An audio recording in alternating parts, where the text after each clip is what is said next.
5 বার pressure দেয়া লাগবে, যেখানে আমার 2 বার লস টস হয়ে আমি ফাইনালি এখানে 3 বার পাবো।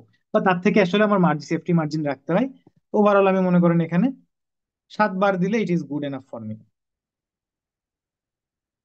কিন্তু অনেক জায়গায় দেখা যাচ্ছে এখানে 10 বার দিয়ে বসে আছে। আমার সিস্টেমে লস 2 বার, দরকার 3 বার, আমি ওখানে নিয়ে যেয়ে ফেলতেছি 5 বারে।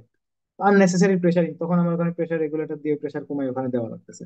তো যেখানে আমার প্রেশার রেগুলেটর দরকার নাই, সেখানে আমি অবশ্যই এমন একটা প্রেসারে পাঠাবো যে আমার রিকোয়ার্ড প্রেশার থেকে সামান্য বেশি প্রেসারের ভিতরে যাবে। যাতে আমার এখানে প্রেশার রেগুলেট করা মানে কি, আপনার এনার্জি ছিল, আপনি এনার্জিটা নষ্ট করে ফেললেন, তাহলে আপনি এনার্জি বেশি দেবেন কেন যখন আমার অত বেশি এনার্জি লাগবে না। সো ডেলিভারি প্রেশারটা অপটিমাইজ করা, that's important thing. Unnecessarily over প্রেসারে দেওয়ার দরকার নেই। তারপরে কম্প্রেসার মডুলেশন। মডুলেশন জিনিসটা পড়ি, আমি ব্রেকে যাব। এটা খুব ইন্টারেস্টিং একটা জিনিস। মডুলেশন মানে হলো আপনার হাতে অ্যাভেলেবল যে কম্প্রেসার গুলো আছে, ওই জিনিসগুলোকে এমন একটা কম্বিনেশনে ইউজ করা যাতে আপনি সেগুলোকে ম্যাক্সিমাম এফিসিয়েন্সিতে চালাতে পারেন ওভারঅল। কিরকম? ইন্ডাস্ট্রিয়াল সেটিংসে মনে করেন আপনার কাছে ইন্ডাস্ট্রিয়াল সেটিং আছে, মাল্টিপল কম্প্রেসার আছে আপনার কাছে, তো শেয়ার্ড নেটওয়ার্কে, যেখানে